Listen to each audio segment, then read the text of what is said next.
হবিগঞ্জে বৈষম্য বিরোধী surveying diploma engineers ছাত্র পেশাজীবী বাস্তবায়ন পরিষদের উদ্যোগে বিক্ষোভ, মানববন্ধন, কর্মবিরতি পালিত হয়।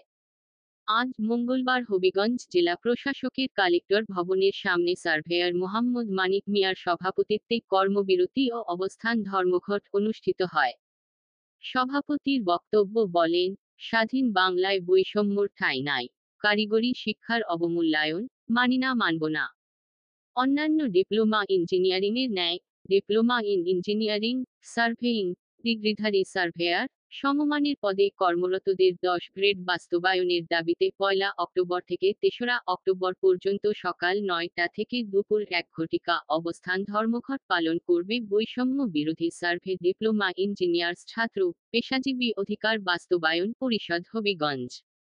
সভাপতি বক্তব্যে আরও বলেন, 3 অক্টোবরের মধ্যে আমাদের ন্যায্য দাবি নতুন স্বাধীন দেশের মহান প্রধান উপদেষ্টা সহ সরকারের দৃষ্টি দিবেন বলে বিশ্বাস। এ সময় উপস্থিত ছিলেন মোহাম্মদ মানিক মিয়া, মোহাম্মদ হাবিবুর রহমান, শহীদুল ইসলাম, মোহাম্মদ মনিরুজ্জামান। অন্যান্য ডিপ্লোমাধারীদের ন্যায় আমাদেরকে 10ম গ্রেড দেওয়ার জন্য, কিন্তু অন্যান্য কোনো সরকার আমাদের এই কথায় কর্ণপাত করেন নাই। তাই বর্তমানে আমরা অন্তর্বর্তীকালীন সরকারের প্রধান উপদেষ্টা বরাবরে স্মারকলিপি প্রদান করি। সেই স্মারকলিপির প্রেক্ষিতে আমরা আজকে 1 তারিখ থেকে 3 তারিখ পর্যন্ত কর্মবিরতির অর্ধদিবস কর্মবিরতির